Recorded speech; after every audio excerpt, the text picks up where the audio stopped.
இனிமே கண்ணை மூடிட்டு கடலை எண்ணெய் வாங்கலாம். ஏன்னா மந்த்ரா கடலை எண்ணெய் இதயத்தின் தயாரிப்பு. வணக்கம். செய்தி சுருக்கம். பாரத ரத்னா விருது ஜனாதிபதி முர்மு வழங்கினார். மறைந்த முன்னாள் பிரதமர்கள் PV நரசிம்மராவ், சரண் சிங் மற்றும் பாரதிய ஜனதா மூத்த தலைவர் அத்வானி, பீகார் முன்னாள் முதல்வர் கர்பூரி தாக்கூர், மறைந்த வேளாண் விஞ்ஞானி MS சுவாமிநாதன் ஆகியோருக்கு பாரத ரத்னா விருதுகளை மத்திய அரசு அறிவித்திருந்தது. டெல்லி ஜனாதிபதி மாளிகையில் இன்று நடந்த நிகழ்ச்சியில் பீகார் முன்னாள் முதல்வர் கர்பூரி தாக்கூருக்கு பாரத் ரத்னா விருதை ஜனாதிபதி முர்மு வழங்கினார். மறைந்த முன்னாள் பிரதமர் சௌத்ரி சரண் சிங், நரசிம்மராவ், MS சுவாமிநாதன் ஆகியோர் சார்பில் அவர்களது குடும்பத்தினர் பாரத ரத்னா விருதுகளை பெற்றுக் கொண்டனர். வயது மூப்பு காரணமாக பாரதிய ஜனதா மூத்த தலைவர் அத்வானி இன்று ஜனாதிபதி மாளிகைக்கு வர இயலவில்லை. இதனால் அவருக்கு வீடு தேடி சென்று பாரத ரத்னா விருதை வழங்க முடிவு செய்யப்பட்டுள்ளது. இந்நிகழ்ச்சியில் பிரதமர் மோடி மற்றும் மத்திய அமைச்சர்கள் அமித்ஷா, ஜெய்சங்கர், பாரதிய ஜனதா தேசிய தலைவர் நட்டா உள்ளிட்டோர் பங்கேற்றனர். கெஜ்ரிவால் கைதுக்கு அடுத்ததாக இவரா? டெல்லி மதுக் கொள்கை தொடர்பான சட்டவிரோத பணப்பரிமாற்ற வழக்கில் மார்ச் 21 முதல்வர் கெஜ்ரிவாலை அமலாக்கத்துறை கைது செய்தது. இப்போது அமலாக்கத்துறை கஸ்டடியில் உள்ளார். கெஜ்ரிவாலுக்கு முன்பு துணை முதல்வராக இருந்த மணீஷ் சிசோடியா, அமைச்சராக இருந்த சத்யேந்தர் ஜெயின், ராஜ்யசபா MP சஞ்சய் சிங் ஆகியோர் மதுக் கொள்கை ஊழல் வழக்கில் கைது செய்யப்பட்டனர். இப்போது டெல்லி போக்குவரத்து துறை அமைச்சராக இருக்கும் கைலாஷ் கெலாட்டுக்கு அமலாக்கத்துறை சம்மன் அனுப்பியுள்ளது. விசாரணைக்கு ஆஜராக சொல்லி உள்ளனர். டெல்லி மதுபான கொள்கையை சவுத் குரூப் எனும் தொழிலதிபர்களின் ரகசிய கூட்டணிக்கு சாதகமாக்க முயற்சி செய்ததாகவும், இதற்காக தொழிலதிபர்களிடமிருந்து பல கோடியை கைமாறாக பெற்றதாகவும் ஆம் ஆத்மி அரசு மீது அமலாக்கத்துறை குற்றம் சாட்டியது. மதுபான கொள்கையை வடிவமைத்த குழுவில் ஒரு நபராக போக்குவரத்து அமைச்சர் கைலாஷும் இருந்தார். ஆம் ஆத்மியின் திட்டத்தை முன்னின்று நடத்திய தகவல் தொடர்பு மாஜி பொறுப்பாளர் விஜய் நாயருக்கு உதவி செய்தார். குறிப்பாக மதுபான கொள்கையை வடிவமைத்த காலகட்டத்தில் விஜய் நாயர் தங்குவதற்கு தனது அரசு இல்லத்தை கைலாஷ் வழங்கியுள்ளார் என்று அமலாக்கத்துறை குற்றம் சாட்டுகிறது. அவரிடம் இது தொடர்பாக விளக்கம் கேட்க சம்மன் அனுப்பப்பட்டுள்ளது. கூடிய விரைவில் அவரும் கைது செய்யப்படலாம் என்கிறது அமலாக்கத்துறை வட்டாரம். கெஜ்ரிவால் கைது பரபரப்பே இன்னும் அடங்கவில்லை.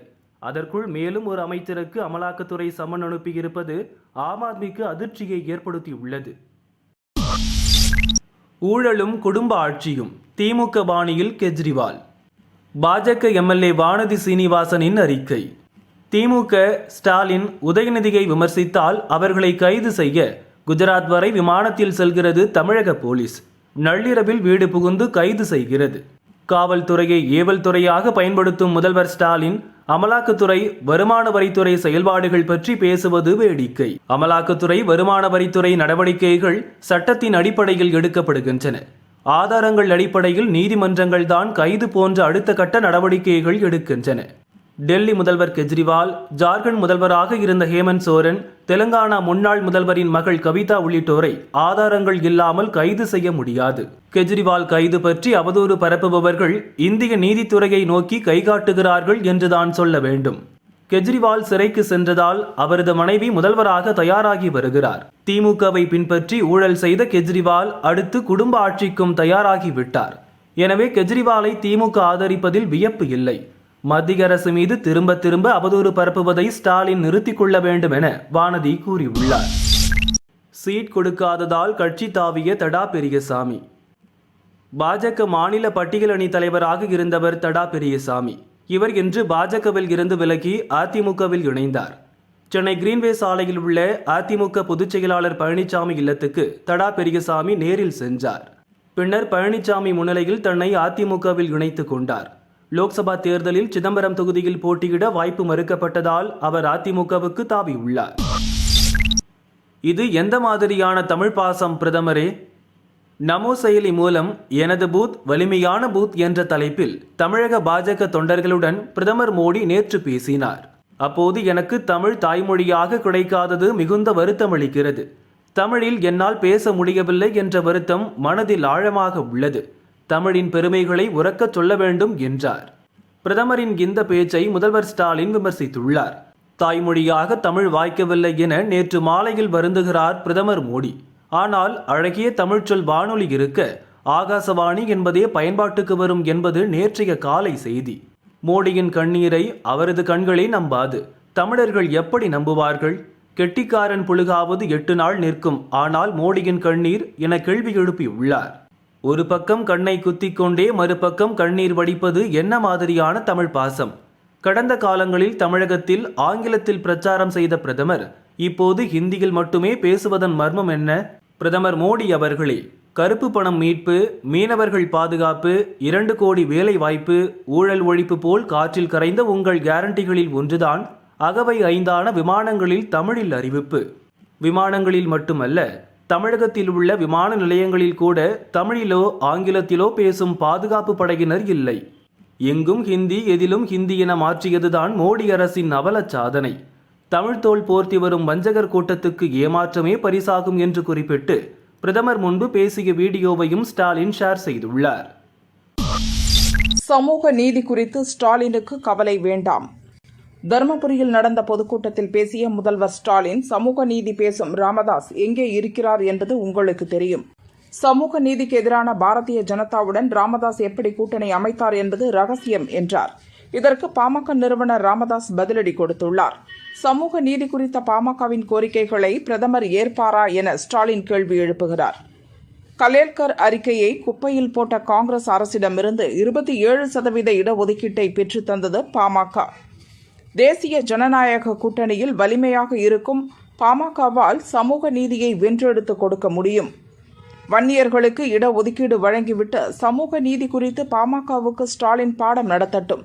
சமூக நீதி செடிக்கு வெந்நீர் ஊற்றி அழிக்கும் ஸ்டாலினுக்கு சமூக நீதி குறித்து கவலை வேண்டாம் என ராமதாஸ் தெரிவித்துள்ளார். அரசியலில் அனாதையாகிவிட்டார் தினகரன். தஞ்சாவூர் லோக்சபா தொகுதியில் அதிமுக கூட்டணியில் தேமுதிக வேட்பாளர் சிவனேசன் போட்டியிடுகிறார். அவருக்கு முரசு சின்னத்தில் ஓட்டு கேட்டு அதிமுக முன்னாள் அமைச்சர் காமராஜ் தஞ்சை பள்ளி அக்ரஹாரம் பகுதியில் பிரச்சாரம் செய்தார். எங்களை பொறுத்தவரை தமிழகத்தில் போட்டி அனைத்து அண்ணாவோட முன்னேற்ற கழகத்திற்கும் திராவிட முன்னேற்ற கழகத்திற்கும் தான். இது எல்லாரும் அறிந்தது. பொதுமக்கள், அவர்கள் பேசுகிற அவர்கள் எல்லோருமே அறிந்த ஒன்று என்று சொன்னால், தமிழகத்தை பொறுத்தவரை போட்டி அனைத்து அண்ணாவோட முன்னேற்ற கழகத்திற்கும் திராவிட முன்னேற்ற கழகத்திற்கும் தான். அதில் அனைத்து அண்ணாவோட முன்னேற்ற கழகம் வெற்றி பெறும். புரட்சி தமிழ் எடப்பாடி அவர்களை பொறுத்தவரை யாரிடமும் எந்த நேரத்திலும் பல்லை காட்ட வேண்டிய அவசியம் அவருக்கு கிடையவே கிடையாது.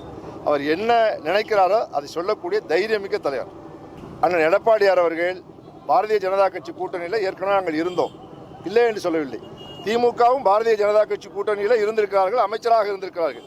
அவர்கள் அதை மறுக்க முடியுமா? அதனால் நாங்கள் அனைத்து அண்ணாவோட முன்னேற்ற கழகம் பாரதிய ஜனதா கட்சியோடு கூட்டணி இருந்தது உண்மை. இன்றைக்கு கூட்டணி இல்லை என்று தைரியமாக அண்ணன் அறிவித்து விட்டார்கள். இவர்கள் யார் எதை சொன்னாலும் எங்களுடைய நிலைப்பாடு அனைத்து அண்ணாவோட முன்னேற்ற கழகம், தேசிய முற்போக்கு திராவிட கழகம், எஸ்டிபிஐ கட்சி, அதே போல் இன்னும் இருக்கிற புதிய தமிழகம், ஃபார்வர்ட் பிளாக், இது போன்ற கட்சிகள் எல்லாம் கூட்டணி சேர்ந்து தேர்தலை இன்றைக்கு சந்திக்கிறோம். இதுதான் எங்களுடைய கூட்டணி. டிடிவி தினகரன்லாம் அரசியல் அனாதையாகிவிட்டார். அவர்களெல்லாம் பற்றியெல்லாம் ஏதாவது பேசிக் கொண்டிருப்பார்கள். வேறு வழி இல்லாமல் இன்றைக்கு பாரதிய ஜனதா கட்சியோடு போய் சேர்ந்திருக்கிறார்கள். எங்களை பொறுத்தவரை அவரெல்லாம் எங்களுக்கு ஒரு பொருட்டே கிடையாது. அனைத்து அண்ணாவோட முன்னேற்ற கழகம் வலுவாக இருக்கிறது, வலிமையாக இருக்கிறது. அது இயக்கம் மிகப்பெரிய வெற்றியை பெறும். தேர்வு தேதியில் மாற்றம், தள்ளி போகும் விடுமுறை. தமிழக அரசு பாடத்திட்டத்தில் 9ஆம் வகுப்பு வரையிலான மாணவர்களுக்கு ஆண்டு இறுதி தேர்வுகள் ஏப்ரல் 2ஆம் தேதி துவங்கி 12ஆம் தேதி முடியும் என ஏற்கனவே அறிவிக்கப்பட்டிருந்தது. ஆனால் ரம்ஜான் பண்டிகை, 10ஆம் வகுப்பு தேர்வு, தெலுங்கு மற்றும் தமிழ் புத்தாண்டு விடுமுறை, தேர்தல் என பல்வேறு காரணங்களால் 2 தேர்வுகள் மாற்றப்பட்டுள்ளன. இதுகுறித்து பள்ளி கல்வி இயக்குநர் அறிவொளி, தொடக்க கல்வி இயக்குநர் கண்ணப்பன் ஆகியோர் முதன்மை கல்வி அலுவலர்களுக்கு அனுப்பியுள்ள சுற்றறிக்கை. தமிழகத்தில் உள்ள அனைத்து அரசு உதவி பெறும் மற்றும் தனியார் பள்ளிகளில் 4 முதல் 9ஆம் வகுப்பு வரையிலான மாணவர்களுக்கு ஏப்ரல் 10 நடத்துவதாக குறிப்பிடப்பட்ட அறிவியல் பாடத்தேர்வு ஏப்ரல் 22 நடக்கும். ஏப்ரல் 12 நடத்துவதாக குறிப்பிடப்பட்ட சமூக அறிவியல் தேர்வு ஏப்ரல் 23 நடத்தப்படும். இதன்படி தேர்வுகளை நடத்த முதன்மை கல்வி அதிகாரிகள் நடவடிக்கை எடுக்க வேண்டும் என குறிப்பிடப்பட்டுள்ளது. பழைய அட்டவணைப்படி ஏப்ரல் 13 முதல் கோடை விடுமுறை துவங்கும் என்று கூறப்பட்டிருந்தது. தேர்வு அட்டவணை மாற்றத்தால் கோடை விடுமுறை ஏப்ரல் 13 துவங்குவதற்கு பதிலாக ஏப்ரல் 24ஆம் தேதியில் துவங்க உள்ளது. 23 பாகிஸ்தானியர்கள் மீட்பு, இந்திய கடற்படை அதிரடி. ஈரான் நாட்டு கொடியுடன் கடந்த 28ஆம் தேதி மாலை அரபிக்கடல் பகுதியில் மீன்பிடி கப்பல் ஒன்று சென்று கொண்டிருந்தது. அந்த கப்பலை சோமாலியா கடற்கொள்ளையர்கள் கடத்தினர். இது பற்றிய தகவல் இந்திய கடற்படையினருக்கு கிடைத்தது. உடனடியாக களத்தில் இறங்கிய இந்திய கடற்படையினர் 2 கப்பல்களில் சென்று கடற்கொள்ளையர்களுக்கு தக்க பதிலடி கொடுத்தனர். 12 மணி நேரத்திற்கு பிறகு கடற்கொள்ளையர்கள் இந்திய கடற்படையினரிடம் சரணடைந்தனர்.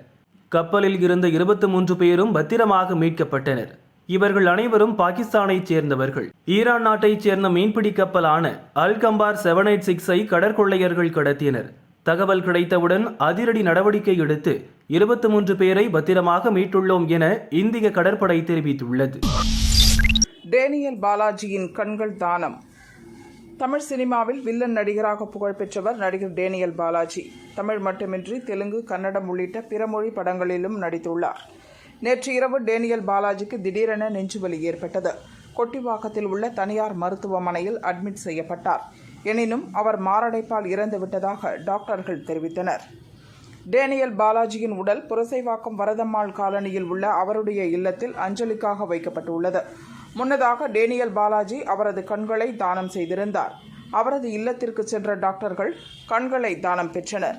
அவரது உடல் இன்று மாலை ஓட்டேரியில் உள்ள மின் மயானத்தில் தகனம் செய்யப்படும் என தெரிவிக்கப்பட்டுள்ளது.